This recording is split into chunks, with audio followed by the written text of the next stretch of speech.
Our second reading comes to us from the 11th chapter of the Gospel according to Matthew. I'm going to start reading at verse 1. I'm going to read on through verse 19. Listen now for the word of God. Now when Jesus had finished instructing his 12 disciples, he went on from there to teach and proclaim his message in their cities.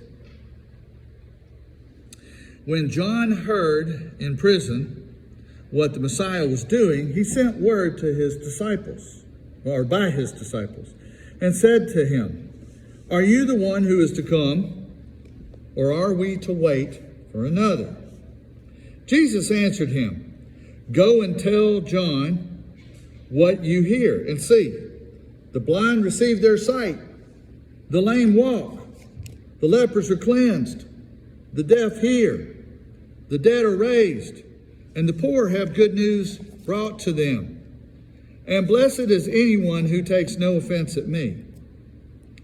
As they went away, Jesus began to speak to the crowds about John. "What did you go out into the wilderness to look at? A reed shaken by the wind? What then did you go out to see? Someone dressed in soft robes? Look, those who wear soft robes are in royal palaces. What then did you go out to see? A prophet? Yes, I tell you, and more than a prophet. This is the one about whom it is written, 'See, I am sending my messenger ahead of you, who will prepare your way before you. Truly I tell you, among those born of women, no one has arisen greater than John the Baptist, yet the least in the kingdom of heaven is greater than he. For from the days of John the Baptist until now, the kingdom of heaven has suffered violence, and the violent take it by force. For all the prophets and the law prophesied until John came. And if you are willing to accept that he is Elijah who has come, let anyone with ears listen. But to what will I compare this generation? It is like children sitting in the marketplaces and calling to one another. We played the flute for you, and you did not dance. We wailed, and you did not mourn. For John came neither eating nor drinking, and they say he has a demon. The Son of Man came eating and drinking, and they say, Look, a glutton and a drunkard, a friend of tax collectors and sinners. Yet wisdom is vindicated by her deeds." Thus ends this, both the reading and hearing of this God's holy word. This is the word of the Lord. Well, like just about all of you, I suspect, I have something that I do once a week. I put my trash out on the street so that the truck can come by and take it away. In my neighborhood, the trash truck comes on Thursday. Now, years ago, I went out on a certain Thursday. The trash truck had already been by, and I went out to the street to pull my garbage back up to the place where I keep it beside my house. And as I looked across the street, I noticed something odd. I noticed that something was out of place. It was a cold winter day, the middle of the cold winter day, and my neighbor's front door was standing wide open. I watched for a moment, and then I decided to go across the street to investigate the matter. I rang the doorbell, and nobody came to the door. I knocked on the door and called out, "Hello!" and nobody came to the door. So I pulled out my cell phone, and I called my neighbor. And I said to her, "This is your neighbor Tom from across the street." And she said, "Well, Tom, I'm in London." And I said, "Well, I'm sorry to bother you, but I just wondered if I should be concerned that your door is standing wide open." And she said, "Oh, yeah." And her first concern was, did her dogs get out of the house? she had me go step into her house and check, and the leashes were gone and so forth. It turned out that her son had taken the dogs for a walk and had just not closed the door well. And so the wind had blown the door open. When something seems out of place, we get curious. We investigate. In the Gospel according to Matthew, John sends one of his disciples to question Jesus. You see, something about Jesus seems out of place to John. John has always known that he came to herald the coming of the Messiah. He even baptized Jesus in the River Jordan. But there's just one problem, and John has noticed it. Jesus isn't acting much like the Messiah. No. Jesus is supposed to be the one to restore the kingdom of Israel to its former glory. He's supposed to be a king and sit on the throne of David. He's supposed to vanquish the conquering Romans, to be a general. But Jesus isn't doing any of that. He's acting more like a prophet than a king or a general. Instead of ruling over the people, Jesus is walking among his people. Instead of leading them to conquer, he's leading them to serve. Instead of making war, Jesus counsels peace. And so things are out of place. And John, as I suppose anyone would in his position, has his doubts. And so he sends his disciples to investigate. And they come to him. They come to Jesus and ask him, "Are you the expected one? Or should we look for someone else?" By doing this, John is sending a message, I think. I think he's really sort of subtly saying, you're not doing what you're supposed to do. You're not doing what we expect. You're not doing what the scripture tells us that the Messiah should do. How can you honestly expect us to believe that you are the Messiah? But Jesus then sends back a message to John. Go back to John, report to him what you see and hear. The blind receive their sight, the lame walk. The lepers are cleansed and the deaf hear. The dead are raised, and the poor have the gospel preached to them. And blessed is he who does not take offense at me. Now, I want you to notice something here. Jesus does not directly answer their question. Jesus doesn't say, "Oh yeah, that's me. I'm the Messiah. Yeah, it's me." He doesn't say that. Instead, Jesus points to what he's doing. He points to what he's doing. Now, in a world where high technology is a sailboat, these things that Jesus does can only be done by God. Rather than saying, yeah, this is me, Jesus responds by showing them that God is at hand. The kingdom of God is at hand. And then he turns to the crowd and tells them about John. Not about himself, but about John. He says, "What did you see? A reed shaken by the wind? Or what'd you expect to see? Did you expect to see a man in soft clothing? No, you went to see a prophet.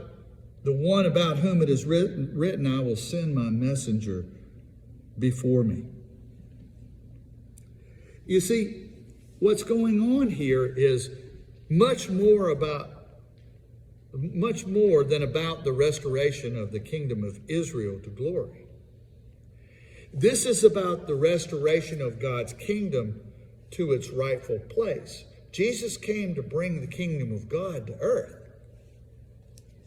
to spread it among God's children. That's what the Christmas story is really about. Now, we can look around the world and we may think that things are bad. I'm sure when John looked around his world, things looked bad. There were hungry people, homeless people everywhere that he could see. His nation was conquered by the Romans. Discipline was brutal. Upward mobility virtually non-existent. A world where oppression wasn't decried but expected. There were a host of problems. Well, we can look around our world and we can see a host of problems around us, both nationally and globally. And I won't detail them here because you know them as well as I do. But here's what I'm going to say. I've come to the conclusion that one of our biggest problems is cultural. The first church that I pastored was the Bethesda Presbyterian Church of Statesville, North Carolina. There was a man who had belonged to that church his entire life.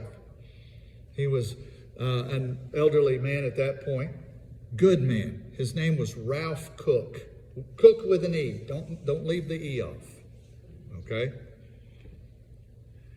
Ralph told me several times that he had been raised on a farm. Most of the members of that church had been.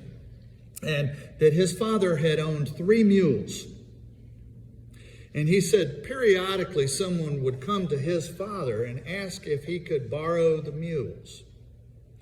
And he said whenever anyone would do that, my father's answer was always the same. He would say, "No, you can't borrow my mules. But I have 3 sons. You can borrow them and the mules will come with them." Okay? Folks, that speaks to a time when people helped each other. It speaks to a time when helping each other was expected. We live in a world where nobody helps anybody. We live in a world where nobody trusts anybody.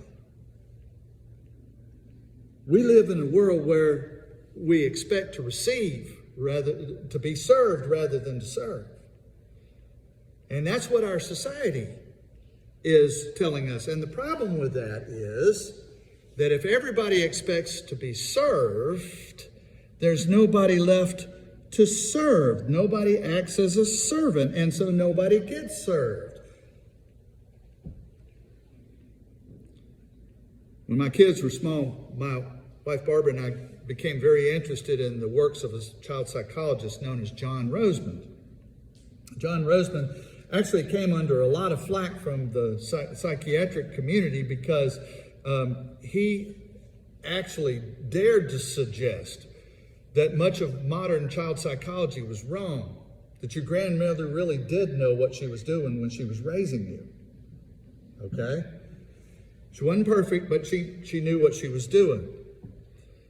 One time, John Rosemond did a seminar here in the Tennessee Valley. It was over at what was Trinity United Methodist in Huntsville.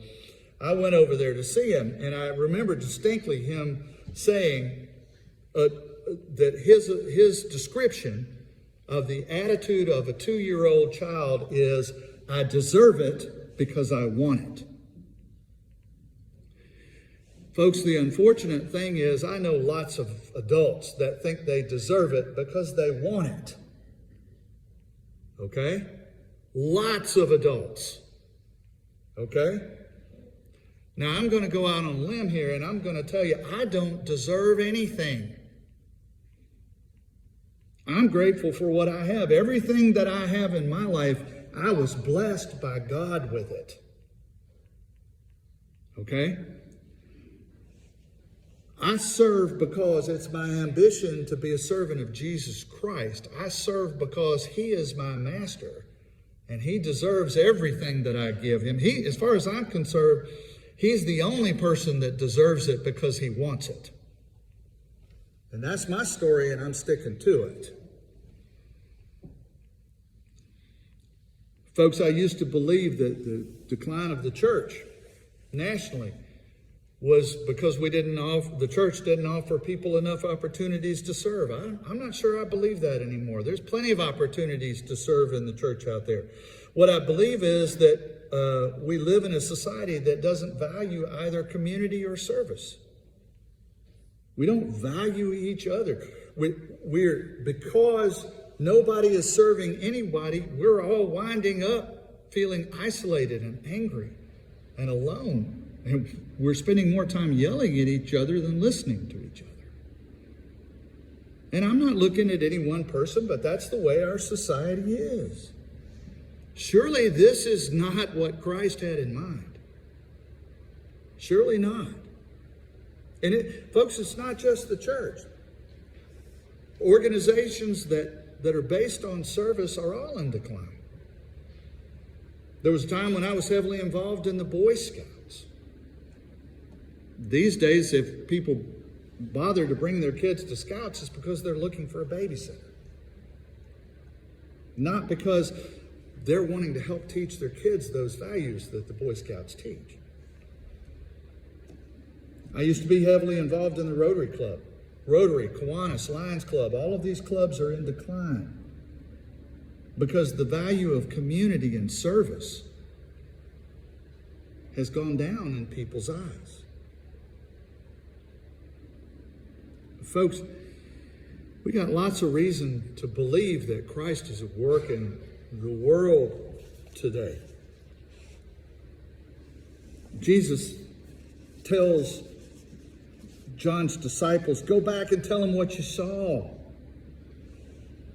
God is at work. Now, it may not look like you or I want it to look. We may not be receiving exactly what we want, but there's plenty of evidence that God is at work today if we just look. With every day comes the promise that the blind can see and the lame can walk and the deaf can hear and the dead can be raised and the poor have the gospel preached to them. It's there for us to see if we just look. It's also there for us to join if we want. The rest of the world may think they deserve what they're getting, but I don't have to be part of the problem. I can go out there and serve. And you have that same choice before you as well. Just remember, Christ is working for his own agenda. That may not be the one that I would put in place. But then again, I'm not the Messiah. In the name of the Father, and the Son, and the Holy Spirit. Amen.